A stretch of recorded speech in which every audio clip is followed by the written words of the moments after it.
You got like $3 million. Huh. Yeah, we're already building a fancy house for us. Got my dream kitchen planned. My mother-in-law says, all dreamy-like.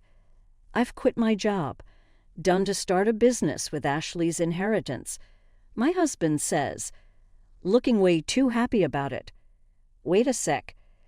Ashley didn't get any inheritance yet. You're quitting your job and building stuff already. What's the deal? Let's not FIP here. It's obvious you got money. How about we take a trip before jumping into this house thing? Hawaii, maybe. My father-in-law adds, making things even more confusing. What are they even thinking? They want to spend the money I got from my mom on whatever they want. I'm mad as heck, but I don't know what to do. A few months back, let me take you there. My name's Ashley. I'm 38, and I teach at a high school. I've been married to David for 12 years. He's 2 years older and works in an office. Right after we tied the knot, our daughter Julie came along, and ever since, my life's been a whirlwind of work and raising her. Today, we're off to see my mom at the hospital. Hey, Grandma, it's been a bit. Ah, Julie dear, come here, my mom says gently, running her fingers through Julie's hair. She looks thinner and her face isn't as lively. There's this guy in a suit standing by her bed. He nods as I glance his way and then leaves. Mom, who's that guy? Just someone I know. Nothing to worry about. How are you holding up, Ashley? And David, is he doing okay? My mom's eyes, a soft shade of blue, twinkle as she smiles. She met my dad when he was in the import-export business overseas, and she moved to the U.S. to marry him. Raising a kid in a new country couldn't have been easy, but they did it together. Mom taught me a lot growing up, which is why I'm able to teach now. I'm really grateful to my parents for giving me such a good upbringing. Dad passed away a few years back, and since then, Mom's been on her own, dealing with illness and hospital stays. She handed off the business to a relative and now spends her days quietly in the hospital. I'm good, Mom. Anything you need. Just having you and Julie here is more than enough. After chatting with Mom for a while, Julie and I head home. Julie fills Mom in on school stuff and the latest book she's read. She's 10, a tricky age, but we get along well. Even setting aside my mom goggles, I think she's a smart, honest kid who's growing up nicely. We're back. Hey, welcome back. How's my mom doing? David asks when we walk in. Same old, same old. And you? How is your seminar? Heard good things about it. Excited for the next one. Lately, Dave's been going to seminars about quitting his job and starting a side hustle. Seems like he's after more money, but his job's not bad, and we're doing fine with my income. I don't like how obsessed he is with money. Probably gets it from his parents. They've always been tight with cash, always asking for small amounts whenever we see them. They've never bothered with Christmas gifts for Julie either. Thankfully, they live far away, so we don't see them much. David helps out around the house, though, so it's manageable. As long as I've got my mom, David, Julie, and our simple life, unhappy. Then one day, I got a call from the hospital. Mom's condition had taken a turn for the worse, and she was in critical condition. When we reached the hospital, my mom was barely hanging on. Mom, Grandma Ashley, I've always wanted you to be happy. Take care of Julie. She means everything. I love you. Those were her final words. My mom, who poured her heart into raising me alongside my dad, who cherished Julie more than anything. Seeing her peaceful face in the coffin, all I could do was cry. Julie stood by me, crying too. A while after Mom passed, an envelope arrived from a law firm. Ashley opened it, puzzled by the unfamiliar sender. Inside was a document. "I've been given your mother's will, leaving everything to you, Ashley." Ashley and her mom never talked about inheritance, so she was surprised. But with the letter in hand, she decided to visit the law firm alone. "Hi, I'm Ed," the attorney said, the man with glasses, the same one from the hospital room. "You were there when I visited my mom," Ashley said, recognizing him. "Yeah, we met there. Your mom entrusted me with something," Ed said gently, almost bringing Ashley to tears. "$500 million?" Ashley exclaimed in shock. "Yeah, Ashley. When your dad passed, you let your mom have all the inheritance. Now, with what she had and what she left you, after taxes, that's the sum," Ed explained.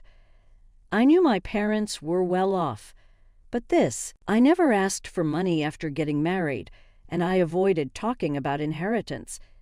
It's overwhelming," Ashley said, feeling a bit dizzy. "But it's a sign of love from my mom.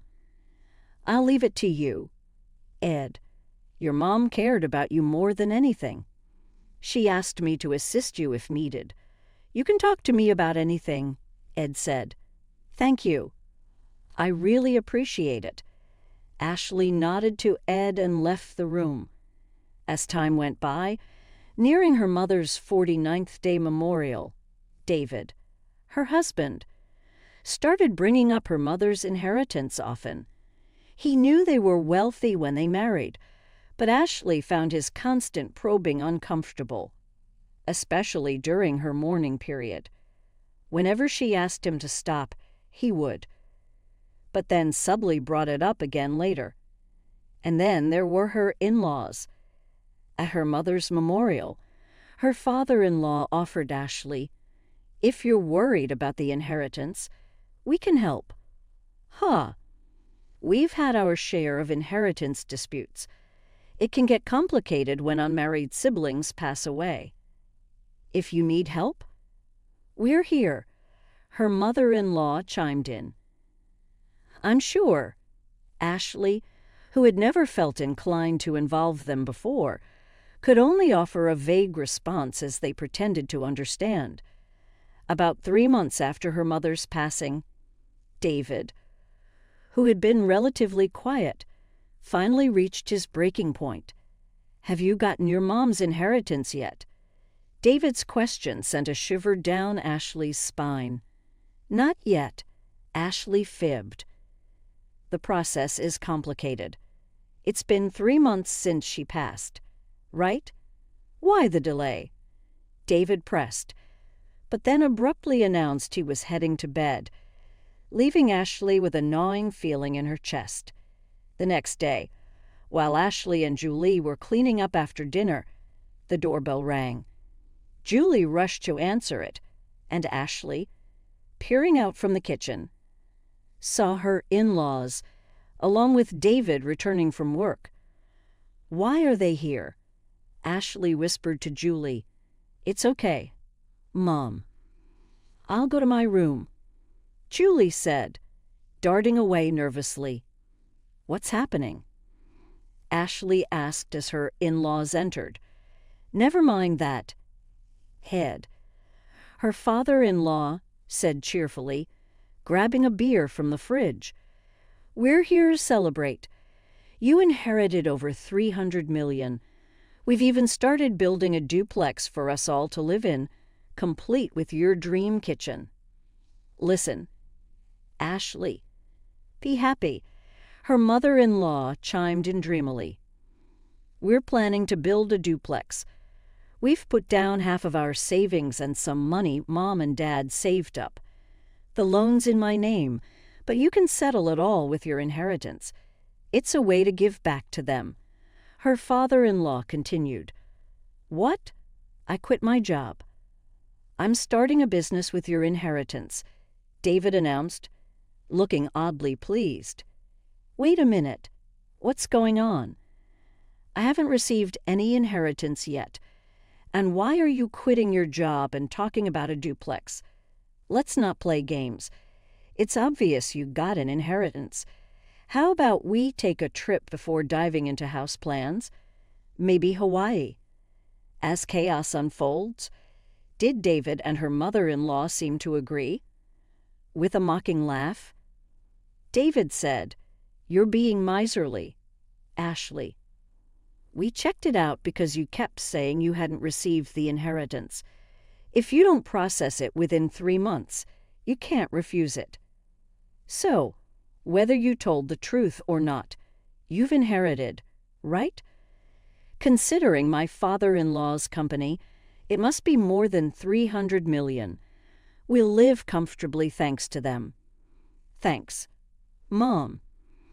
Make sure to arrange money for the duplex and my capital." Hearing David speak like that left her feeling lightheaded. But what kind of people are these? Wanting to use my precious inheritance for my mom as they please, indulging in luxury. I was burning with anger, but I couldn't speak. I worried about Julie, who was in the other room. "I'm stepping out for a bit." I called out to them, but they were too engrossed in discussing their plans for the inheritance. I left without even grabbing my wallet. The night air was brisk, and as I reached a familiar hilltop park, the tears started flowing. I cried silently, feeling the weight of frustration and exploitation. My emotions were a jumble, but I couldn't bring myself to mention divorce now, with Julie still in the picture. My mother's words echoed in my mind, "Take care of Julie above all else," and I cried anew. Suddenly, someone approached me. Startled, I looked up, and they began speaking softly. 3 days later, I called my husband and in-laws to a restaurant with private rooms. "So, you're back home after that day. Did you withdraw the money, Ashley? You shouldn't leave without telling your husband." Ignoring their words, I handed them a document, a filled-out divorce notice. "David, I want a divorce." "What? What's this?" David's panic was palpable, and my in-laws exchanged worried glances. "I can't continue like this. I'm done," I replied firmly, facing David's escalating anger.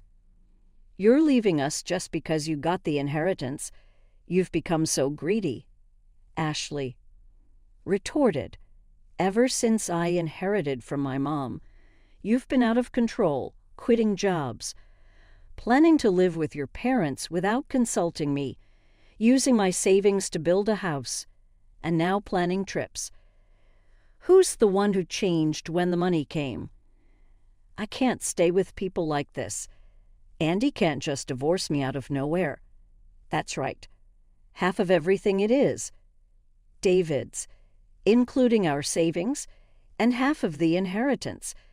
David and my in-laws barked as they closed in on me. Just as I was about to respond, the door opened, revealing Julie and Attorney Ed. "Dad, Grandpa, Grandma, you should know better. Mom's inheritance isn't shared property." "Right. Mr. Ed?" "I'm Attorney Ed. Ashley's mom entrusted me with this matter, and I've been advising her," Ed explained with a bow, leaving David flustered. "But wait, inherited property isn't shared. It's not subject to division," he clarified. "What? That can't be right. Is this a mistake?" David stuttered. "That can't be." I was stunned by the reaction.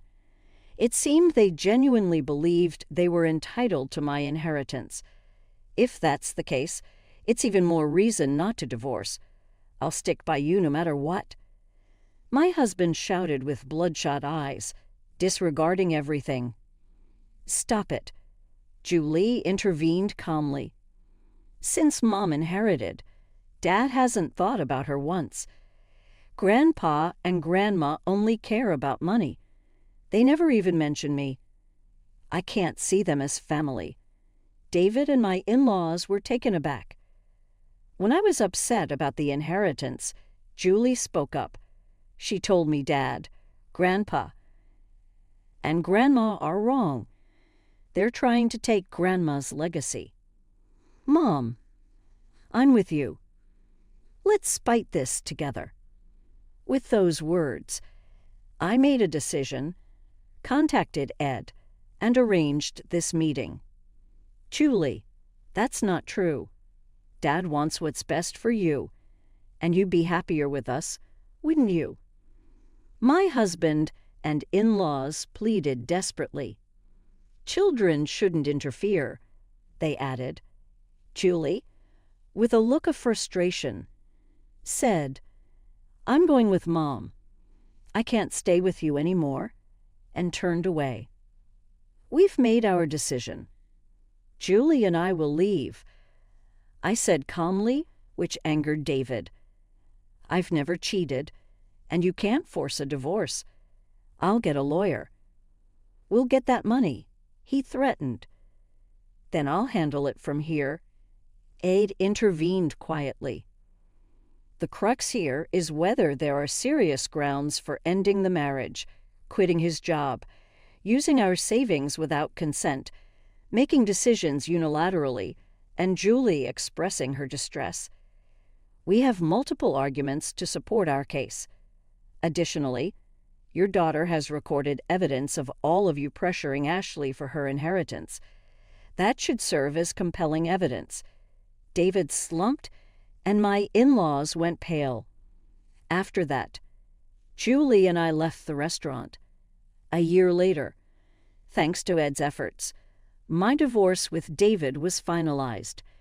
Julie and I moved into my mother's old house, but we received numerous letters pleading for reconciliation, and David was spotted near Julie's school, prompting us to seek a restraining order with Ed's help.